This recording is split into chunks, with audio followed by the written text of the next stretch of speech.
നമസ്കാരം. തിരഞ്ഞെടുപ്പ് ഇവിടെ അടുത്തെത്തി. സ്ഥാനാർത്ഥികളൊക്കെ വോട്ടർമാരെ കണ്ട് വോട്ട് ചോദിക്കുന്നതിനും അതുപോലെ തന്നെ അവരുമായി കൂടുതൽ അടുത്ത് ഇടപഴകുന്നതിനുമൊക്കെയുള്ള ശ്രമങ്ങൾ നടത്തുന്നുണ്ട്. ജീവിതത്തിൽ ആരോടും ചിരിക്കാത്ത ആളുകളൊക്കെ വല്ലാതെ ബലം പിടിച്ച് ചിരിക്കുന്നുണ്ട്. ചില സ്ഥാനാർത്ഥികൾ അവരൊക്കെ നമ്മൾ നേരത്തെ അവർ പല പദവികളിലും ഇരിക്കുമ്പോഴൊക്കെ നമ്മൾ അവരുടെ അടുത്തൊക്കെ പോയിട്ടുണ്ട്. നിങ്ങളൊക്കെ ഒന്ന് ചിന്തിച്ചാൽ മതി. പക്ഷെ അവരങ്ങനെ ചിരിക്കാറില്ല, അടുത്ത് ഇടപഴകാറില്ല. ഒരുതരം പുച്ഛത്തോടുകൂടി അല്ലെങ്കിൽ ധാർഷ്ട്യത്തോടുകൂടി ചിലപ്പോഴൊക്കെ വെറുപ്പോടുകൂടിയാണ് ഈ ആളുകൾ ചെല്ലുമ്പോൾ അവരെയൊക്കെ ഇവർ നോക്കിക്കാണാറുള്ളത്, അങ്ങനെയാണ് പെരുമാറാറുള്ളത്. എന്നാൽ ഇപ്പോൾ അവർ ചിരിക്കുന്നു, സാധാരണക്കാരുടെ വീടുകളിൽ പോകുന്നു, അവിടെ ചെന്ന് ഭക്ഷണം കഴിക്കുന്നു, കുശലം പറയുന്നു, സൗഹൃദം പങ്കുവെക്കുന്നു. ഇതൊക്കെ കാണുമ്പോൾ സത്യത്തിൽ ചിരി വന്നു പോകുന്നുണ്ട്. എന്തായാലും കുറച്ച് സീരിയസ് ആയ ഒരു വിഷയത്തിലേക്കാണ് എനിക്ക് പോകാനുള്ളത്. അത്തരമൊരു വിഷയമാണ് എനിക്ക് നിങ്ങളുടെ ശ്രദ്ധയിലേക്ക് കൊണ്ടുവരാനുള്ളത്. 2017 വരന്തരപ്പള്ളി പോലീസ് 549 ക്രൈം നമ്പർ പ്രകാരം എടുത്ത ഒരു കേസുമായി ബന്ധപ്പെട്ടുള്ള വിവരങ്ങളാണ് എനിക്ക് പറയാനുള്ളത്. അന്നത്തെ വ്യവസായ വകുപ്പ് മന്ത്രിയായിരുന്ന എസ് വി മൊയ്തീൻ, അദ്ദേഹം ഇന്ന് കുന്നംകുളത്ത് സ്ഥാനാർത്ഥിയാണ്.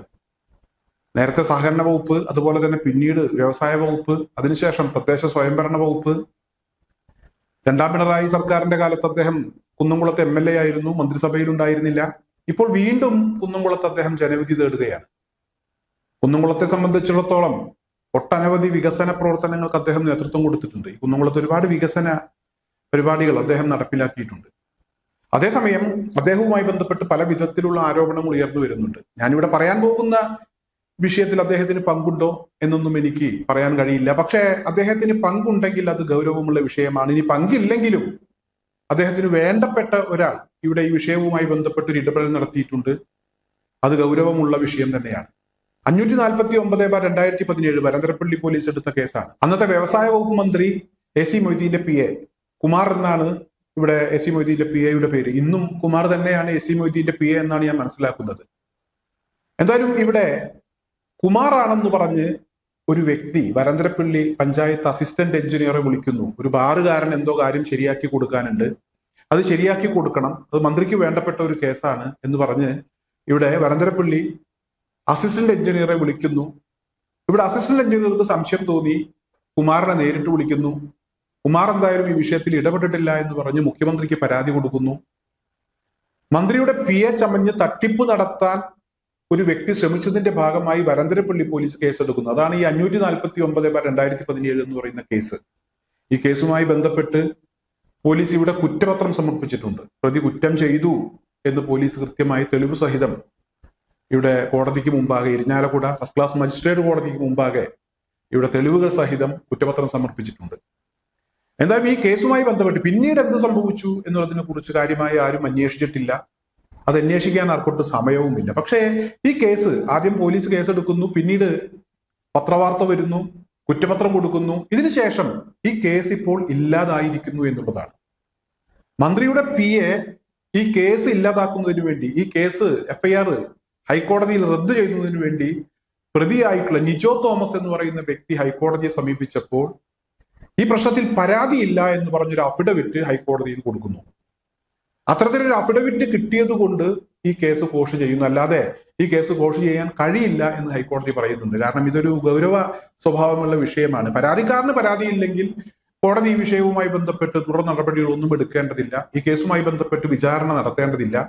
ഈ കേസ് ഇവിടെ വെച്ച് അവസാനിപ്പിക്കാം എന്നുള്ള ഒരു വിധിയാണ് ഹൈക്കോടതി ഈ കേസുമായി ബന്ധപ്പെട്ട് 2023 ഹൈക്കോടതിയുടെ ഭാഗത്തു നിന്നുണ്ടായിട്ടുള്ളത്. 2017 കേസെടുത്തു, 2023 കേസ് അവസാനിച്ചു. ഇവിടെ എനിക്ക് ചോദിക്കാനുള്ളത്, മന്ത്രിയുടെ PA ചമഞ്ഞ് തട്ടിപ്പ് നടത്താൻ ശ്രമിച്ചു. ഒരു ബാറുകാരന് വേണ്ടിയാണ് ഈ തട്ടിപ്പിന് ശ്രമം നടത്തിയത്. അങ്ങനെ മന്ത്രിയുടെ പേര് പറഞ്ഞ് തട്ടിപ്പ് നടത്താൻ ശ്രമിച്ച് പണം തട്ടിയ ഒരു വ്യക്തിക്കെതിരെ എടുത്ത കേസ്, ആ കേസ് എന്തിനാണ് ഇവിടെ മന്ത്രിയായിരുന്ന എ.സി. മൊയ്തീന്റെ PA പരാതിയില്ല എന്ന് പറഞ്ഞ് അവസാനിപ്പിച്ചത്? അദ്ദേഹത്തിന് അങ്ങനെ പറയാനുള്ള അധികാരമുണ്ടോ? അദ്ദേഹം ഒരു പബ്ലിക് സർവന്റ് ആയിരുന്നു, അതായത് ഗവൺമെന്റ് ജോലിക്കാരനായിരുന്നു, KSEBയിൽ ജോലി ചെയ്തിരുന്ന ഒരു വ്യക്തിയാണ്. പിന്നീട് MLAയുടെ PA ആകുന്നു, മന്ത്രിയുടെ PA ആകുന്നു, ഇപ്പോഴും MLAയുടെ PA ആണ് അദ്ദേഹം. ഈ അടുത്ത സമയത്താണ് അദ്ദേഹം സർവീസിൽ നിന്ന് വിരമിച്ചത്. എന്തായാലും ഈ കേസിന് ആസ്പദമായിട്ടുള്ള ഈ വിഷയം ഉണ്ടാകുന്ന സമയത്ത് അദ്ദേഹം സർക്കാർ സർവീസിൽ ജോലി ചെയ്തിരുന്ന വ്യക്തിയാണ്. അതുപോലെ തന്നെ ഉത്തരവാദിത്തപ്പെട്ട മന്ത്രിയുടെ PA എന്ന് പറയുന്ന ഒരു പദവിയിൽ ഇരുന്ന വ്യക്തിയാണ്. അദ്ദേഹത്തിന്റെ പേരിലാണ് ഇത്തരത്തിൽ ഒരു തട്ടിപ്പ് നടത്തിയത്. എന്തുകൊണ്ട് അദ്ദേഹം ഈ തട്ടിപ്പിന് കൂട്ടുനിന്നു, അല്ലെങ്കിൽ ഈ തട്ടിപ്പുകാരനെ സംരക്ഷിക്കുന്നതിന് വേണ്ടി എന്തിനാണ് അദ്ദേഹം ഇവിടെ ഒരു അഫിഡവിറ്റ് ഒപ്പിട്ട് കൊടുത്തത്? ഈ അഫിഡവിറ്റ് കൊടുത്തതിന്റെ ഭാഗമായിട്ടാണ് ഈ കേസ് അവസാനിപ്പിച്ചത്. ഈ കേസുമായി ബന്ധപ്പെട്ട് പോലീസ് ഇവിടെ കുറ്റപത്രം കൊടുത്തെങ്കിലും ഈ കേസിന്റെ വിശദമായിട്ടുള്ള ഒരു അന്വേഷണത്തിലേക്ക് പോലീസ് കടന്നിട്ടില്ല. അതും ഇവിടെ ശ്രദ്ധിക്കേണ്ട ഒരു വിഷയമാണ്. അതായത് ഈ നിജോ തോമസ് എന്ന് പറയുന്ന വ്യക്തി, അദ്ദേഹം ഉപയോഗിച്ച ഒരു ഫോൺ നമ്പർ ഉണ്ട്. ഈ കേസിലെ പ്രധാനപ്പെട്ട ഒരു സംഭവമാണ്. ഈ ഫോൺ നമ്പറുമായി ബന്ധപ്പെട്ട് ഒരു അന്വേഷണം നടത്താൻ പോലീസ് തയ്യാറായിട്ടില്ല. ഈ ഫോൺ നമ്പർ നിജോ തോമസിന്റെ പേരിലാണെങ്കിലും ഇത് ഉപയോഗിക്കുന്നത് മറ്റൊരു വ്യക്തിയാണ്. ആ വിഷയത്തിലേക്ക് കൃത്യമായ ഒരു അന്വേഷണം പോയാൽ ഇവിടെ പല ആളുകളും കുടുങ്ങാൻ സാധ്യതയുണ്ട്. എന്നാൽ അത്തരത്തിലൊരു അന്വേഷണത്തിന് പോലീസ് മുതിർന്നില്ല. മാത്രമല്ല, എത്രയും പെട്ടെന്ന് ഈ കേസ് അവസാനിപ്പിക്കുന്നതിന് വേണ്ടിയുള്ള ശ്രമമാണ് ഉത്തരവാദിത്തപ്പെട്ട ആളുകളുടെ ഭാഗത്തു നിന്നുണ്ടായത്. ഞാൻ നേരത്തെ പറഞ്ഞല്ലോ, സാധാരണക്കാരെ കാണുമ്പോൾ അവരോട് പലപ്പോഴും പുച്ഛത്തോടും വെറുപ്പോടും അവരോട് സംസാരിക്കാൻ പോലും താല്പര്യമില്ലാത്ത രീതിയിൽ പെരുമാറുന്ന ചില ആളുകളുണ്ട്. ഞാനിവിടെ മൊയ്തീനെ കുറിച്ചല്ല പറയുന്നത്.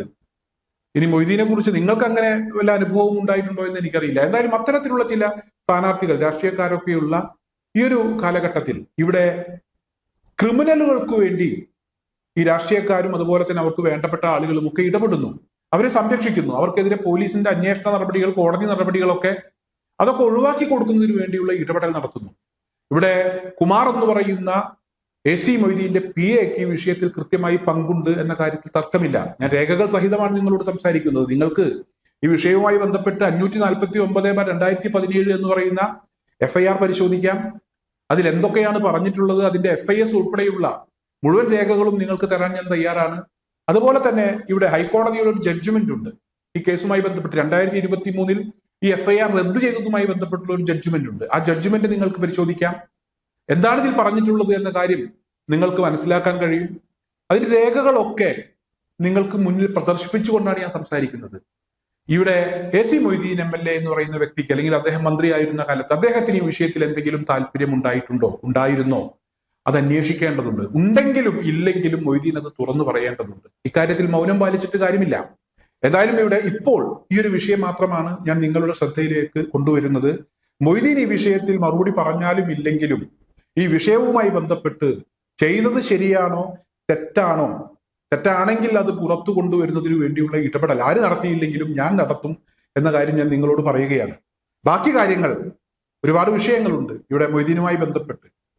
അദ്ദേഹം മന്ത്രിയായിരുന്ന കാലത്ത് അദ്ദേഹം ആർക്കു വേണ്ടിയൊക്കെയാണ് നിലകൊണ്ടത്, ആരെയൊക്കെയാണ് അദ്ദേഹം സഹായിച്ചത്, ആ സഹായിച്ച ആളുകളുമായി ബന്ധപ്പെട്ടുള്ള ചില വിവരങ്ങളുണ്ട്. അതൊക്കെ വരും ദിവസങ്ങളിൽ ഞാൻ പറയാം. എന്തായാലും ഈ വിഷയവുമായി ബന്ധപ്പെട്ട് നിങ്ങളുടെ അഭിപ്രായങ്ങൾ കൂടെ പറയണം എന്ന് മാത്രമാണ് എനിക്ക് ഈ ഒരു അവസരത്തിൽ അഭ്യർത്ഥിക്കാനുള്ളത്.